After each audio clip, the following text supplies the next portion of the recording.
Good afternoon, everyone, and thank you for being here today. I think we're about 3 days out from Christmas. Today is normal. I'm joined by Dr. Joe Cantor. He will have some remarks for you shortly. As everyone knows, my proclamation currently, the current proclamation, I should say, will expire tomorrow. We've did a deep dive into the data yesterday, the most recent data that we have, and quite frankly, it's clear that we still have a lot of work to do. But there has been some slight improvement that we've noticed, and I'm going to show you a couple of gating criteria slides to make that point. But the new proclamation that I have already signed that will go into effect tomorrow will keep the status quo going forward. We'll stay in the modified phase 2 with all the current restrictions and limitations. The mask mandate will remain in place, and that order will be effective for 21 days. If you look at the November the 20th, just to remind you what things look like when we made the decision to go back to a modified phase 2, you can see where COVID-like illnesses were largely increasing, but more importantly, cases and hospitalizations were increasing all across the state of Louisiana, made it obvious that we needed to reimpose some of the restrictions that had been previously lifted to give us a better opportunity to create the distancing that we need in order to remain safe. And that's why we reduced those occupancy limits. If you move forward to the data that we had available to us as of December the 20th, you see it's a much more mixed bag. COVID-like illnesses are plateauing or decreasing across the state. Cases are, for the most part, increasing, but in a couple of places, or 3 places, regions, I should say, decreasing, and a plateau in Region 7. And then hospitalizations increasing in most regions as well. And so for that reason that we know that we've still got a lot of work to do, and for some additional information I'm going to share with you on the next slide, that is why we elected to stay in the modified phase 2. So this is the graphic representation of where we are as a state on those same gating criteria with COVID-like illnesses being reported to emergency rooms across the state of Louisiana, and you can see that we're in an elevated plateau, most recently declining somewhat. Then if you look at the top right, you see cases. Now, one thing you should know about the red and the green indicates that you're doing better, and numbers are decreasing over time. Red means that you're going in the opposite direction. You see we've got a very long sustained period of red, and you can also see that the average cases now that we're reporting are higher than they were either in the second surge peak or the first surge peak. So we have a very, even though it appears that we're starting the plateau, we're plateauing at a very high level. That is concerning.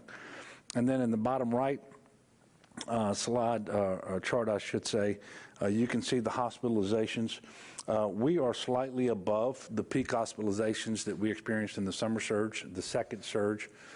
Today, I'll tell you the current number is, I think, 1,647. And so that is a concern. And they're also continuing to increase, but at a slower rate than what we were seeing a month ago. And then in the bottom left-hand corner, you can see that the percent positivity is the graph at the bottom, and it's slightly lower for the most recent week. In fact, we declined from 10.2% test positivity, I should say. I'm not sure why I can't speak today, to 9.3%. Still higher than we want it to be, but that is an improvement. And that's very important because, as we all know by now, test positivity is the earliest indicator of what you can expect to happen going forward. So hopefully, if this pans out, we will see that reduced positivity show up in terms of reduced cases. When you have reduced cases, you're going to have reduced hospitalizations, and when you have reduced hospitalizations, you're going to have reduced deaths. And those things haven't all come into play yet, but that's what we would very much like to see going forward. So in short, we're staying in the modified phase 2 for another 21 days. It remains a very perilous situation for the state with respect to COVID. And that's because even if we're doing better, the caseload, the hospitalizations, the deaths are at a very high level. And then we also have Christmas coming in just a few days, followed a week later by New Year's. And so if we insist, and I hope we don't as a state, but if we insist on traveling and having those holiday-related activities and gatherings like we normally would, then we're obviously going to be in even more trouble. And so we're asking people not to do those things.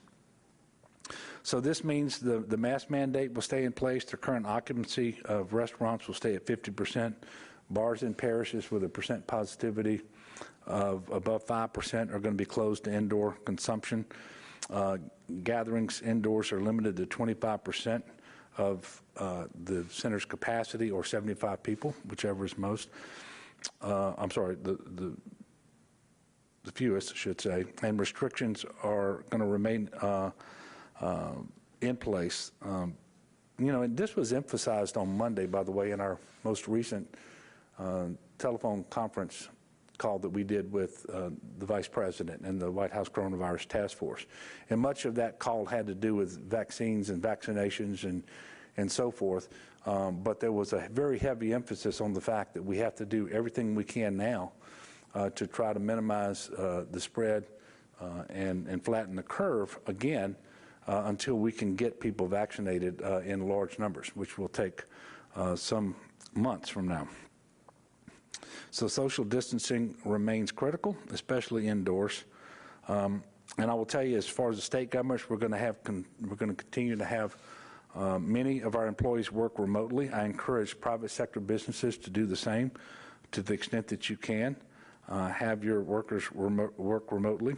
And hopefully you can do that as much as possible, you know, in the first part of the year, certainly through January and probably into February as well. It would be a very good idea. Did want to also mention that today, pursuant to a request from the Secretary of State, I signed a declaration that an emergency exists for the February, March, and April election dates for 2021.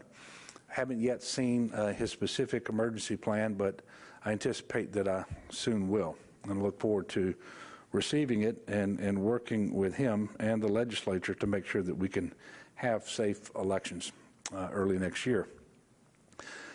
Speaking of next year, I do believe that there is a light at the end of the tunnel, and it's coming to us by way of the vaccines and more precisely by vaccinations. But it really isn't here yet. And while there are the earliest signs that we're doing better, and you saw the mixed presentation there on our gating criteria, because of those very elevated numbers that we talked about, we are in a perilous place. Biggest concern to me are the hospitalizations that I reported, which exceed 1,600 current patients with COVID-19 in hospitals across the state of Louisiana. And then I'd like to point out that yesterday we had the single highest 24-hour report for deaths that we've had since July the 29th. We reported 65 new COVID deaths yesterday, and that's very, very troubling. It's my understanding that COVID is now the leading cause of death in the United States of America. For today's report, we are reporting 3,705 new cases on 46,522 new tests. The 1,647 people are hospitalized. That's up 57 from the previous day. 181 of those patients are on mechanical ventilators, and that's up 7 from the previous day.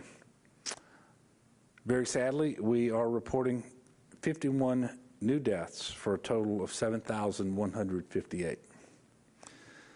So let's just pause there for a second. Here we are just about to go into Christmas. Since the start of the pandemic, we've lost 7,158 of our neighbors, our loved ones, our friends, our coworkers. It is hard to wrap our hands around a number this large. It's quite frankly unfathomable. This death toll is higher than the number of deaths caused by accidents, stroke, diabetes combined in Louisiana in 2017. And it also means that as we head into this holiday period, there will be that many empty chairs in homes, around dinner tables and so forth.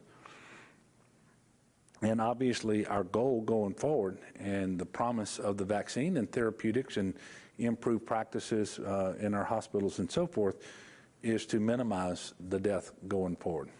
And we have to do that not just as it relates to COVID patients, but for everybody who needs life-saving care.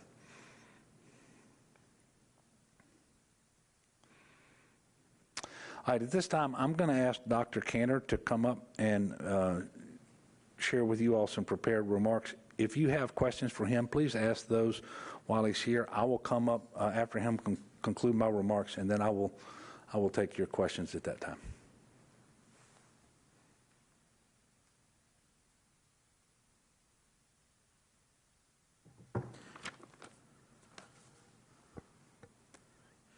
Good afternoon. Thank you, Governor. Happy holidays. Thank you for all the leadership that you've shown throughout the course of this crisis. And hope everyone is prepared for a happy and safe holiday season and a good Christmas. We wanted to share one piece of nice news. We have a nice dashboard that was added to the LDH website today. I think most folks have already found it. If you haven't, I'll show you what it looks like. It'll show you what numbers of vaccine has been administered to date. So it's a nice way for folks to follow along with our efforts going forward. It will show you how many people initiated the vaccine series, how many people completed the vaccine series. Of course, that number is 0 right now because no one's gotten a second dose yet. It'll show you how many providers are enrolled to administer the vaccine. It'll show you what phase we're in the vaccine rollout. It's exciting to me for a couple of reasons. You know, this is, looking forward, this is where it's at. You know, this is every person that gets the vaccine from here on out is not only going to be a potential life saved, it's going to be one step closer to putting this pandemic behind us. And we've talked about it before, that the vaccine is the off-ramp. It's how we get out of this pandemic. And as we watch those numbers go up of people that get the vaccine, it's like watching the mile markers go down as you drive south. One step closer to where we want to be. And as we look forward to the holidays and the new year, I think that's a very encouraging thing for people to think about, that the end is in sight, and each day we're going to be able to see you know, how much closer that is. This dashboard is going to be updated on Tuesdays and Thursdays to start out with. It's fairly simple right now, and I expect, just like with the other dashboard, we'll be adding features and adding more data as we go along with this. And we'll let you know about that every step of the way. The other message, though, as we continue to talk about the vaccine and, you know, are excited about it, I personally know probably at least 40 or 50 people, colleagues in the hospital that have gotten the vaccine last week. And to me, that's really exciting. The challenge, and particularly from a messaging standpoint here, is that, as the governor said, we continue to be in a very dangerous place in Louisiana. And every piece of data that we see lets us know that it's most likely the most dangerous part of the pandemic for Louisiana. You know, we now, as the governor said, have more COVID patients in hospital beds than we did during the summer surge during July and August. As a raw number, it's not quite where we were in terms of hospital beds during that first surge in March and April, but, you know, back then patients were spending a lot longer in the hospital when they had COVID, more days on the ventilator. If we were still treating patients back, like right now, like we were back then, the number of hospitalized patients would be even greater. So we have a lot of sick people in Louisiana. And as those graphs the governor showed exemplify, there is a lot of COVID circulating in the community. Every parish, all 64 parishes of the state, have a high level of community spread. That means that if you're going about your daily lives, if you're not careful, and more importantly, if the people around you are not careful, odds are you'll be exposed to COVID. And the governor has said this in weeks past. I've heard it as well from a number of other individuals that I know. People know more people with COVID now than they feel like they ever have at any time in the pandemic. That's a common refrain across the state, and it's accurate. There is more COVID circulating now in this state than there ever has been before, which means when folks go outside of their home, they have to distance, they have to mask. That's the only way to protect yourself. That's the only way to protect those around you. Now, there continues to be some curveballs in this pandemic response, and the news out of the UK the past couple of weeks is an example of that. So there's a new strand of COVID, a slight mutation that's circulating in the UK. They believe it's the predominant strand in London right now. And we have more questions than answers, just to be frank with the people of Louisiana. We're watching this very closely, but we don't know all the information yet. What we do know is that this virus mutates all the time, just like most viruses. 99.9% of those mutations are relatively insignificant, except from an epidemiologic standpoint. Every now and then you get a mutation that's not insignificant, but we don't know yet which one of this mutation will fall in. The questions on our mind are, will the vaccines available remain efficacious against this strand? We believe they will be, but we'll be looking for more data on that. And is it really more transmissible, as people have postulated? We don't know the definitive answer on either of those, and we'll be watching this very closely. Regardless, nothing changes today, nothing changes tomorrow, nothing changes next week. There's a ton of COVID in Louisiana. The risk level is high, and people need to take more mitigating measures, do more to protect themselves and their family now than they ever have before, because this is the riskiest part of the pandemic for Louisiana. There's no way around that. And the governor mentioned about over 7,000 empty chairs this holiday season from people that passed away. The nature of this pandemic is that the death toll is somewhat insidious. And we reported 51 new deaths today. We reported 65 new deaths yesterday. Those deaths add up, and it's too much. And as I reflect on this holiday season, that's one of the things that I'll be reflecting on, is the death toll has been too much. Regardless of the vaccine, which I am more excited about than anyone. At the end of the day, this virus spreads by human behavior. It does not spread if you're far away from someone. It has a real hard time spreading if you're close but wearing a face covering. This virus spreads by human behavior. It only spreads if we let it spread.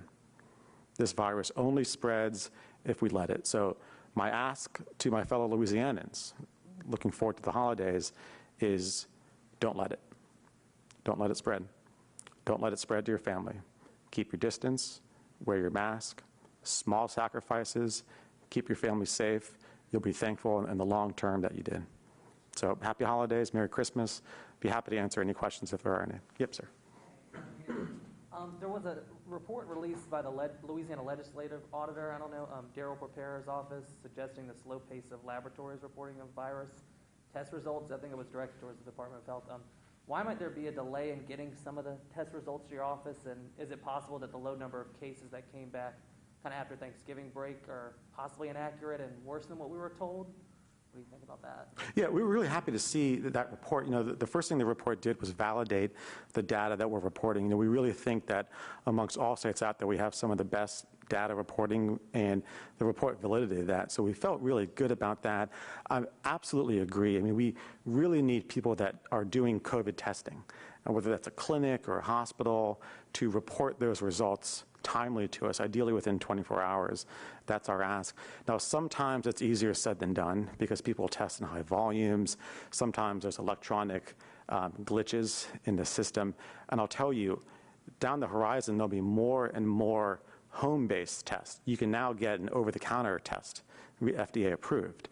And that's going to be even more challenging from a data reporting standpoint. How do we know who's doing that? Those type of questions. So we're going to continue emphasizing that message. And I really ask people, whoever is testing for COVID, it's so important to send those results timely to us because data can always be more complete, which is what the goal is on that. Yep, Sam. The ACIP unveiled some recommendations Sunday, I believe, about phase 1B. Can you talk about, are we going to follow phase 1B, what they recommended, exactly where you guys are with that? Are you still reviewing it?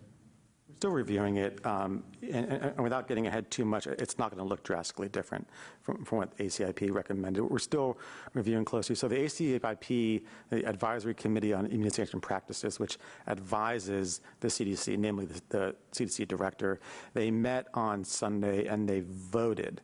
What they voted on was to put individuals 75 years old and older, as well as frontline essential workers, in Group 1B, and then they created a Group 1C for individuals down to 65 years of age, people with significant comorbid conditions, and other essential workers. What we haven't gotten yet is the full document that's going to get granular in those recommendations. We expect that to be released hopefully this week in the form of a CDC MMWR, mortality and morbidity weekly reports. Those are publicly available. That's what they did during the other ACEP recommendations. That gets more into the weeds on how they specifically define those categories. So as we continue to have discussions about what our 1B, 1C will look like, we'll look at that document and we'll have those discussions again probably over the next week or two. Yeah, Melinda. On that same subject, have y'all started doing estimates of who would fall, of how many people would fall in 1B and 1C by the ACIP recommendations, just sort of broadly? We've started to. I don't think we're prepared to kind of talk about it more broadly than that. I'll tell you, there's a big X factor in that. And the X factor is how many people are going to show up on day one or day two to get the vaccine. And that's sometimes challenging to plan for. And we're seeing that now in hospitals, to be honest. Hospitals have done their best to canvass their staff and see who is going to show up and wants the vaccine. At the end of the day, sometimes they nail it on the head, sometimes they don't, and they have to scramble a little bit to make sure that none of those dosages get wasted. So that'll be the work cut out really over the next week or two. It just seems like in Louisiana, when you talk about people who have some of these pre-existing health conditions, we're going to have larger numbers of people who fall under those categories. So how do you start sifting through? Do you prioritize within those groups, or how do you start sifting through and determining how many people fall in those categories? Yeah, it's a big challenge, and you're absolutely right. It's potentially a very large number, particularly in a state like Louisiana that tends to be on the lower section of health metrics. We look at discrete populations, so I can tell you that folks that have end-stage renal disease, that take dialysis 3 times a week, are very close to the top of the priority list, and that they are chronically immunosuppressed and the highest of risk. Beyond there, we're going to look to the CDC to help define which specific conditions they really believe warrant inclusion in what they recommend to be Group 1C. I don't expect that our phases are going to be identical to ACIP, but I think they'll be pretty close. Yep, Sam. Back to that, so you said the X factor is, how many people are obviously going to get it. Can you talk about what we've seen so far in hospitals? Have more or fewer people than we expected of these healthcare workers actually gotten the vaccine? And also, on that same note, can you talk about rural hospitals, whether they've received any vaccine doses and whether there will be any of these particular challenges for rural hospitals? Yeah, for the second part of the question, they absolutely have received vaccine, and they're giving out just like the other hospitals are. All the Tier 1 hospitals have received Pfizer vaccine, and for the smaller hospitals that did not receive a direct shipment from Pfizer at our direction, you had to be able to receive 975 or larger to get the direct shipment. Everyone else we took in centrally, we subdivided with our partner, our pharmaceutical distributor partner, and then divided it out from there. The 5-day clock really starts once those trucks leave the distribution center. So from the time a hospital gets those vaccines, like a rural hospital, they really have 4 or 5 days to use them before it expires based on temperature. So we found hospitals have been able to do that. There's been a couple instances where they ended the day with a few extra doses and had to reach out for other people that might be interested in getting it in the name of preventing waste, which we absolutely encourage.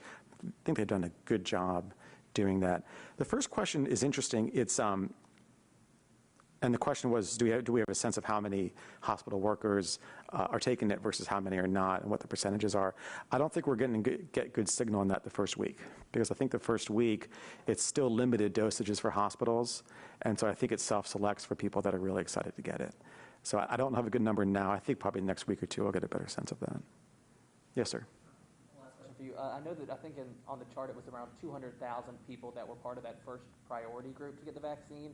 I think it was around 30,000 or something like that, of the nursing home residents. I did the story last night that were going to get the vaccine first. But what's kind of the timeline about when we could possibly get these 200,000 vaccines out and move towards that next priority group, pretty much, especially after nursing homes and after our people on the front lines? It's really just a factor of how much we receive from the feds. And, you know, with the cadence going forward and what General Perna and Operation Warp Speed has told us is that we'll know the week prior to when the vaccine is going to come, and any more out in the future of that, it's just not even worth making projections because it changes. So that's the real X factor, is how much vaccine we get. I'll tell you, we will use, and quickly, every dose of vaccine that we get in Louisiana. We will be ready to use it. The only X factor is how much and what speed of cadence we get from the feds. Thanks, everyone. Have a really good and safe holiday.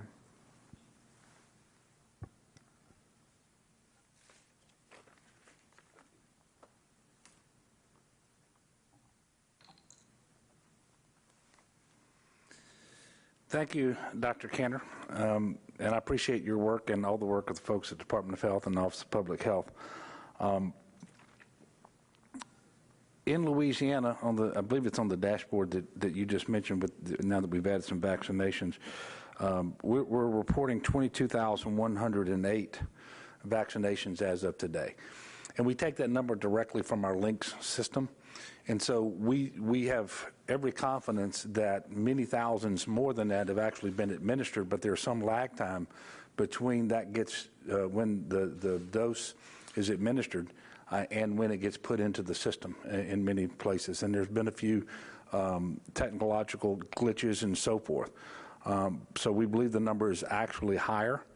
And we're working through the process of getting all the enrolled providers who are actually administering these vaccines onto links, working out the kinks and so forth. Yesterday, we received our first shipment of the Moderna vaccine, and unlike the Pfizer vaccines that have been coming over multiple shipments, I think they all came in on one day, about 79,500 doses. As expected, this week's Pfizer allotment was less than last week, and it was less than we had been told to expect initially. So we got 28,275 this week, and I think principally those are arriving today and tomorrow. And that's down from the 40,000 that we had originally been told to expect. And the difference is, and I think you all saw where General Perna at Operation Warp Speed came out and said that the original allocation was made based on what would be manufactured, and that was higher than what was actually releasable. And releasable is the word that he used because of all the additional quality control measures that are in place before those doses actually go out. So that accounts for the difference. I previously told you all that we wouldn't comment about how many doses we would receive in any given week until the Friday before, because that's when we were told we would know what our next week's allocation would be. They have now, and when I say they, Operation Warp Speed, General Perna, they have now backed that up to Tuesdays. And so he told us on Monday on our phone call that on Tuesdays we're going to find out what our next week's allocation will be for the Moderna vaccine, the Pfizer vaccine, and as additional vaccines come online, those as well. We then have the rest of the week to place our orders against that allocation to make sure that when the shipments happen the next week that they go to the right places. And that gives us more time to coordinate with all those enrolled providers and with the public as that becomes necessary, so that they know what that next week's vaccination effort is going to look like. And so that is going to be extremely helpful. And so I'm just letting you all know, as members of the press and the public, we believe that now going forward on Tuesdays, we will know what we will get in the following week. Obviously, we'll continue to keep you up to date on vaccine distribution and the next round of priority groups. You were asking some questions about that. These are obviously not easy decisions, and it is, I think this gets back to Melinda's question. It is easy to see where as many as a quarter of our state's population could fall into a certain priority group, and you just can't administer the vaccine to that number of people quickly, especially depending on what your allocations are going to look like. And so we really have to work with this, and we're going to be conforming our plan as much as we possibly can with a recommendation coming from the Advisory Committee on Immunization Practices, that ACIP recommendation, but taking into account equity. So we want to make sure that people have opportunities to get this vaccination when they're in the proper category of priority. And we're also going to take into consideration state-specific data that may not be exactly the same as it is at the national level. So who is it in Louisiana that's going to the hospital and more likely to die? And how does that relate to the data that informed the decisions made by ACIP? And if we need to make adjustments, we will make them. But if those adjustments are made, what I can tell you is they're going to be on the margins. So our priorities will not look markedly different from what the ACIP is recommending, but we're just not there yet in terms of having an announcement for all of you. But if you want a general idea of what to expect, you can look at the ACIP recommendation, and we won't have the actual document that came from ACIP for some time, and that's when the granular data will be available to us. We are working to get more and more of our vulnerable populations immunized, and it's really the same as it has been since the beginning. Individuals are more vulnerable to COVID-19 and more likely to have a worse outcome, including death, if they are more advanced in age, and really that really starts to pick up at around age 65 and older, and if they have an underlying comorbid health condition. Now, one of the things we have available to us now that we didn't have available earlier is some therapeutic treatments, one of which is a monoclonal antibody infusion. There are two of these available. One is the Eli Lilly product, the other is Regeneron product. But if you are in one of these high-risk groups because of an advanced age or a comorbid health condition, and you test positive, and you develop symptoms, I'm encouraging you to talk to your doctor to see whether you are a candidate for the monoclonal antibody treatment. Now, in order to do that, it's an outpatient procedure, so your symptoms can't be so severe that you need to be hospitalized. Secondly, you have to do that as early as possible after the onset of symptoms and when you receive that positive test result, because if you wait too late, it's not as effective. But this is a way to keep people out of the hospital, to preserve the hospital capacity, and to save lives. So I am not a doctor, and I'm not up here prescribing it for any individual, but there are a lot of folks out there who don't know that this treatment is available. And from the reports that I've received, both from our hospital CEOs and medical directors in a phone call we had Monday morning, but also Monday afternoon on our call with the White House Coronavirus Task Force. This is a very promising way to prevent people from becoming seriously ill and going to the hospital and dying. So if you're vulnerable, if you have a positive test result, if you have symptoms, as soon as possible, talk to your medical providers, find out whether you are a candidate for the monoclonal antibody infusion. I would also like to point out that this is a treatment that was provided to the president very shortly after he contracted COVID. And I do want to make another plea about this holiday season for people to stay safe. And so typically, this time of year, there's a lot of travel, a lot of activities, a lot of gatherings, multi-generational gatherings, indoors for extended periods of time. All of those things are extremely dangerous when you have a pandemic like we have right now. with a virus that causes a disease. It's easily transmitted, very contagious, and that is causing so many people serious illness, causing so many people to go to the hospital, and causing so many people to die. We really want to focus people's attention as best we can on the informal family work-related gatherings that typically happen this time of year. Office parties, bonfires, family reunions and big meals and New Year's Eve bashes, all are wonderful things. They're a lot of fun. I enjoy those things myself. But the risk is just too high this year. There's too much COVID in Louisiana passing around. We already have too many cases, too many people in the hospital, and too many people dying. So please be safe. I know that it's been a very difficult year. I know that an awful lot of people are tired of COVID, tired of restrictions and mitigation measures. But what we are asking you to do is very consistent with what public health experts says has to be done if we're going to minimize a transmission of this disease, preserve hospital capacity, and so forth. I have been encouraged about some stories that I'm hearing from individuals who are getting creative this year and finding new ways to celebrate and embrace family and embrace the holiday season and so forth. I can tell you my extended family will be getting together virtually, like many others. If you are absolutely set on gathering with others, I'm going to repeat that it's a bad idea this year. Your Christmas this year, your New Year's this year should not look like Christmases and New Year's of the past.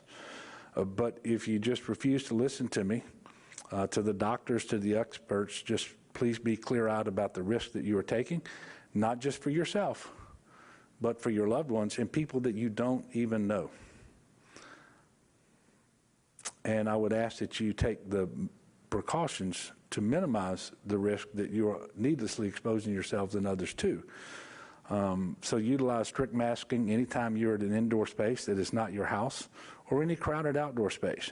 And outdoors are always safer than indoors. Those individuals who are over 65 years of age and anyone with a significant health condition should not go into any indoor space if there is a single person unmasked. That comes to us directly from the White House Task Force, and in fact, I think it's the third week in a row that recommendation has been there. Those people in Louisiana, and this is state-specific data, so this is a little bit different than what you see nationally. Those who are 60 to 69 years old in our state are 64 more times likely to die from COVID than those who are 18 to 29. Those who are 70 to 85 years of age are 199 times more likely to die from COVID than those who are 18 to 29. And finally, those who are 85 and older are 667 times more likely to die. Those are staggering numbers, and those are some of the numbers, by the way, that are informing our decisions around priorities for vaccinations. So the best way I think that we can show our loved ones that we do in fact love them and we care about them this year in the middle of this pandemic and given the current stage of COVID in Louisiana is by doing what we can to protect them from COVID. To do what we can now to make sure that they're able to celebrate the holidays with us next year. To keep you and your loved ones safe, so please avoid unnecessary travel, holiday-related activities, parties, gatherings with anyone outside your everyday household. I do want to point out, and it's a good thing on one hand, that thus far in December, we're right at 650,000 tests that we've reported. We like people testing because it sheds a light on what's going on. We get more visibility into the disease in Louisiana, in every community and so forth. But we know that people over the Thanksgiving holiday thought they could test their way into a safe Thanksgiving that they would normally have, with gathering with families and so forth. That is a very, very risky thing to do, and quite frankly, you cannot test your way into that, because they test as good as they are a snapshot at that point in time. And individuals may have already been exposed to the virus, contracted the disease, but haven't yet produced the viral load that will allow them to test positive. And so they're lulled into a false sense of security, thinking they are negative and they don't have it. They gather for extended periods of time with family around the same table, indoors, multi-generational family members, and in fact, the person's contagious. That is not mere theory. That played out here in Louisiana over and over again and across the country for Thanksgiving. And if people insist on doing that for Christmas, it's going to play out yet again. And there will be families gathering at Christmas who will not have a loved one there because of that strategy that was used at Thanksgiving. It's just not worth it. So we're too close to the finish line to make unnecessary mistakes now, mistakes that are permanent and cannot be undone. All right, so with that, I'm going to take a few questions and then I'll close out. Sam? Governor, between the Pfizer and Moderna shipments we were supposed to receive over the past 2 weeks, I think it's 146 and change thousand doses. Do you know how many we've actually received of that? Mainly, I'm asking like this Pfizer second batch, how many we've gotten. And also, you said we'll know Tuesday, the next week's shipments. Today is Tuesday. Do you have those numbers for next week? Yeah, I'm going to ask Dr. Kenner. I don't know whether he brought those numbers in with him. Do you have those? So he'll come up and give you those.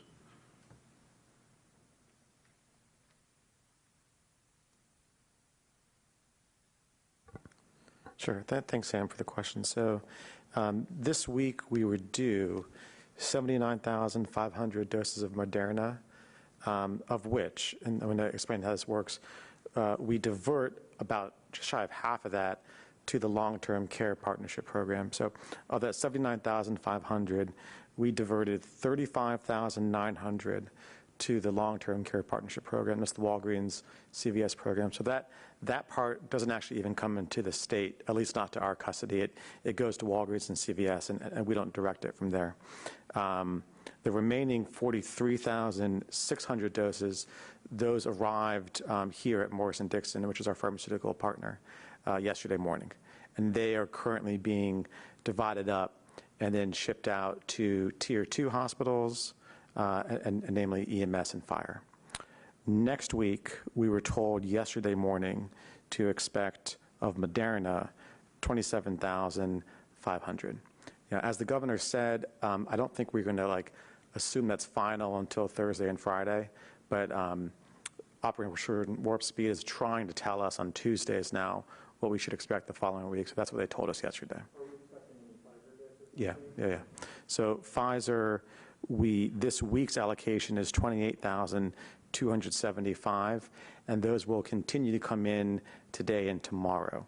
We should get the remaining of those in tomorrow. We have no reason to expect we won't get that 28,275.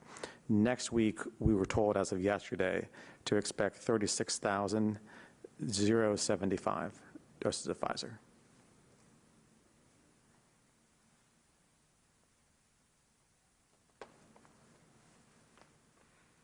Melinda? Make a decision on the priorities for 1B and 1C, and when do you personally intend to get the vaccine? I don't have a precise timeline. We're still trying to figure out what our weekly allocations are going to be, and that's hard because they're not going to guarantee anything further than a week out. We're going to know on Tuesday what we're going to get the next week and so forth. But we're also awaiting the document that comes from ACIP that actually spells out all the detail around their recommendations so that we can take that into consideration and so forth. So we really don't know. But I do want to tell people this is not going to be like flipping a light switch so that you flip on priority 1A, then you turn it off and you turn on 1B. When we get to 1B, we're going to continue to do those hospital workers and so forth that were in 1A that for whatever reason didn't get vaccinated early on. And quite frankly, before we officially get to the next order of priority, there will be occasion when we go out and with some vaccine. For example, it may be for end-stage renal disease or other things for people that would be in priority 1B, but we have those doses available for some reason, and you know, if for nothing else, because we don't want to lose any doses because we weren't able to administer them before they expired. So it's not going to be like you turn on and off light switches, but we are going to have an order of priority, and we're going to focus within those priorities on those individuals who are most likely to have a poor outcome requiring hospitalization or potentially more likely to die. We will make sure that they're getting those vaccines allotted to them as best we can, and then we will work with the other groups that have been identified and that will continue to be identified. As far as myself, I don't expect to receive a vaccine until we get to that point where we're looking at first responders and some governmental workers who may be the group that runs, for example, our Unified Command Group that we operate out of GOSEP to respond to emergencies and that sort of stuff. Don't know exactly when that's going to be, but that's sort of when I see myself and other key leaders in our state government who would be eligible to receive the vaccine. And when we know more about when that'll be, I'll certainly let y'all know. Yes, sir. Governor, the number Dr. Tanner just gave suggests we should have 210,000 plus cases by next week. And I know you haven't figured out the next priority group, but it's only 215,000 people included in 1A. So I guess I'm wondering, are we going to start giving out vaccines to people beyond phase 1A before we have finalized this, you know? Yes. No, the answer is yes, and we actually have already started that in small numbers.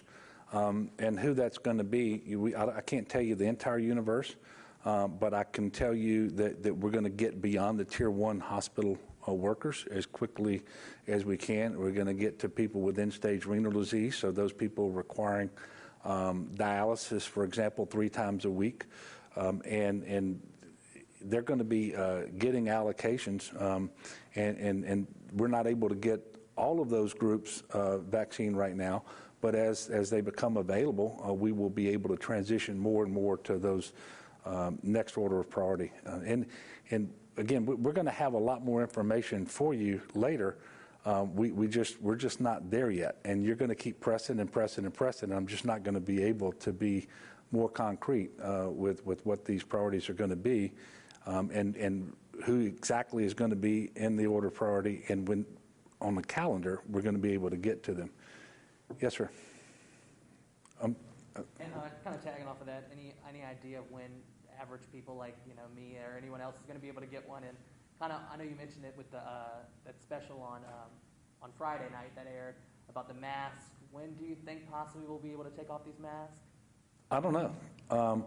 And quite frankly, in terms of when we can take off the mask, what we've been told is that the vaccine has been proven 94 to 95% effective in preventing people from contracting the disease of COVID, 100% effective or thereabouts in preventing very serious cases of COVID, but they don't know yet, and there is no data to show that they prevent people from being contagious. And those are 2 different things, and I know that's hard to understand. And so for some period of time, we're going to have to leave the masks on, even after significant percentages of our population here in the state and around the country have been vaccinated. But we're still a long ways from that. And so people should keep their focus on the task at hand, and that is getting the vaccine when you're eligible for it. You should. It's safe. It's effective. It's how we're going to put the pandemic behind us. But between now and when enough people do that, so that we do put it behind us, it's wearing the mask, it's distancing, it's washing your hands, it's staying home when you're sick. And that's true. And for those people who are concerned, and I'm one of them, about this new strand that apparently has been reported on coming out of the United Kingdom, guess what you do to prevent that new strand from taking root and really causing a lot of people to become sick? You wear a mask, you distance, you wash your hands, you stay home when you're sick. You do all of those things. And I believe the vaccine, from what we can tell right now, and we'll know more about this later because I know there's some tests going on right now, but we have every reason to believe that both the Pfizer and the Moderna vaccines will be effective against that new strain as well. And if that changes, we'll all certainly know about that relatively soon. Yes, ma'am. I'll come back to you. The Supreme Court ruling yesterday, were you disappointed in the procedural decision they made to return that to the lower court? Obviously, you've expressed concerns that the petition issue being out there has muddied the message. And so by sending it back to a lower court and overturning the district judge's ruling, it would seem to continue that situation. I'm certainly less concerned about that today than I was back at the end of October. Because it did cause some confusion, and quite frankly, some people who were grossly irresponsible went out and promoted something that was simply not fact. They said that there was no mask mandate in order and the restrictions didn't remain in place. The people of Louisiana now know better, and so the proclamation that I will issue tomorrow will be valid and in place. The mask mandate's part of that. The restrictions we talked about earlier are certainly part of that, and they're essential to managing this public health emergency.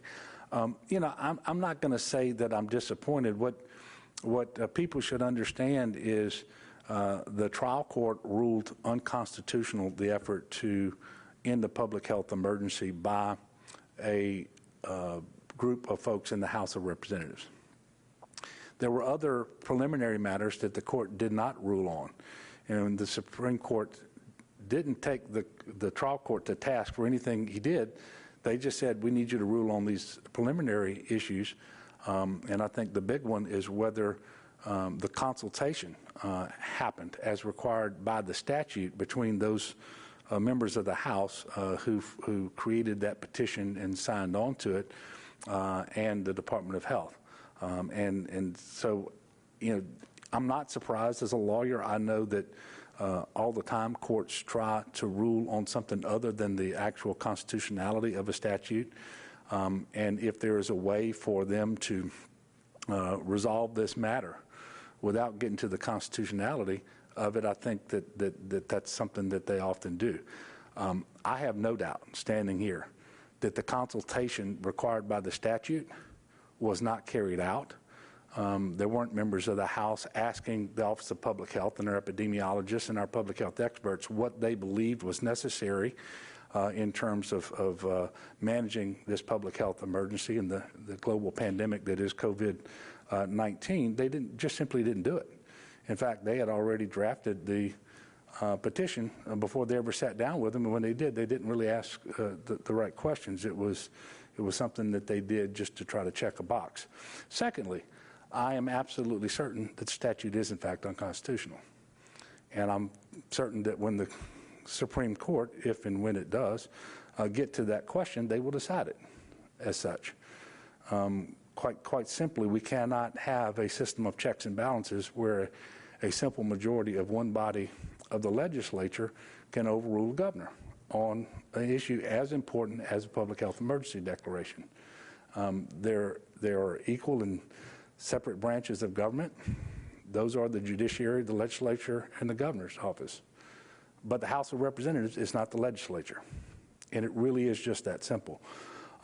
So I'm not disappointed, and it shouldn't lead to any confusion, but I will tell you, the sooner that they can put this to bed, the better. Yes, sir. Governor, so throughout the pandemic, there's obviously been a lot of lawmakers who have undermined you on the virus and, in your own words, not taken it seriously. I guess to the extent that those people represent constituents with similar beliefs, are you concerned about the implications on the vaccine? Because if you don't take the virus seriously, why would you take the vaccine? And do you think that's going to be a problem in some of these places? Well, I think there are a number of reasons why people are hesitant to get the vaccine. Some people are against vaccines, generally speaking, and they're known as anti-vaxxers, and that's not new, and they seem to adopt that approach to every vaccine that comes along the way. Other individuals, for whatever reason, have sought to minimize the seriousness of this disease or to dismiss it outright. If they are serious about that and they don't think it's a serious thing, they may not be inclined to get the vaccine. I think that flies in the face of science and what public health experts are telling us. And even if people were inclined to believe that early on, I continue to ask them to change their mind. By the way, they should change their mind on masking too and distancing. Simply put, it's not an onerous thing to do, especially in light of the damage that can be caused to yourself, to your family, to your neighbors unnecessarily by simply not wearing a simple piece of cloth over your mouth and nose. And so I would encourage those people to change their mind about that. And then we have other folks who have different reasons for being hesitant. You know, we have to be honest. African Americans have not been treated well historically in the United States when it comes to medical science. And as things developed and so forth. Now, I think that with respect to current times and the trials of these vaccines that we're talking about now, we had African Americans who participated in enough numbers that we know that the safety and efficacy that we talk about applies to that population. And so we really want them to embrace the safety and efficacy and understand it's really important for them, you know, and probably the case can be made that it's more important because we formed the Health Equity Task Force because we realized by April that African Americans were grossly overrepresented among those who were seriously ill, hospitalized, and especially those who had died. While they were 32% of our state's population at one time, they were almost 70% of the deaths. And so knowing that and knowing how comorbid health conditions are more prevalent among African Americans than others in our state, it is more important, not less important, that they embrace this vaccine. And so trying to get everybody, for whatever reason, to discard any notions that they should be hesitant to take this vaccine or that they should reject it altogether. That's incredibly important, and we're going to do everything that we can, working with the federal government, with local leaders, with public health authorities, with anybody that we can to promote effectively the safety and efficacy of this vaccine and the importance that we all take it. I happen to believe that over time, more and more people will be willing to take the vaccine because they're going to see more and more of their friends and neighbors and relatives who take it, who do well with it, and I think that's just going to inspire more and more confidence. We're always going to have a certain element out there who, for one reason or another, tries to prevent people from taking it or convince people that they shouldn't take it and so forth. And you know, that's sad. But at the end of the day, we need to get to at least 70% of the people of Louisiana in terms of the percentage of our population that's going to be vaccinated in order to achieve the herd immunity necessary to really put this behind us. And if we have members of the legislature, and I know we have, who have been extremely irresponsible to date with respect to their messaging and, by the way, their personal behavior. I hope that they will stop that, understand that this is important, and it shouldn't be political. There's nothing partisan about the disease. There's nothing partisan about the mask. There's nothing partisan about the vaccine. And so hopefully they won't, and they will become more responsible from this point forward. I did want to close out by just acknowledging that it has been a very long, tough, challenging year for our country, and in many ways more challenging for our state than the country at large. For much of the year, we had the highest number of cases in our state per capita than any other state in the nation. At one point in March, we had the highest growth rate of COVID anywhere in the world that it was being measured at that point. It has been a long, tough year. We've had 3 hurricanes. As we gather around our tables, hopefully with our immediate households for Christmas, as we go to Mass and church and the other things that we're going to do, we have many of our brothers and sisters across Louisiana whose lives are completely upside down. Maybe they haven't been able to get back to their home yet after a hurricane. Maybe they're sick themselves because of COVID. Maybe they've lost a loved one, or they have a loved one in the hospital. Maybe they've lost a job, or the income at their business is down from what it had been previously. So this has been a tough year. I am well aware of that.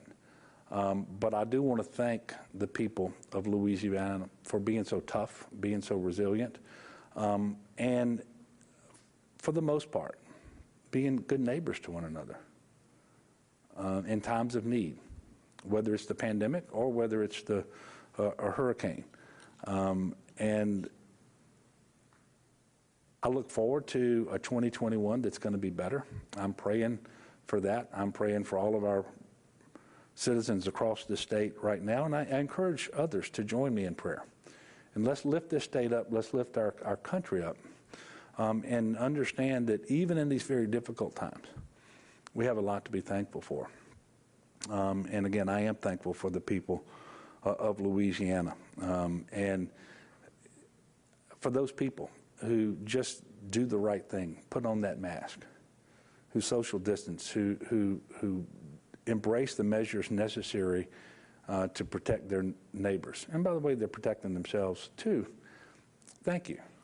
And for those of you who for some reason have decided not to do that, or not to always do it, I'm going to appeal to you to change your mind and embrace these measures, so that over the next few months, as we work through this vaccination and get enough of our people vaccinated that we start to end this pandemic, that we also minimize the number of cases that we have in Louisiana, minimize the number of people in our hospitals and the number of people who are dying.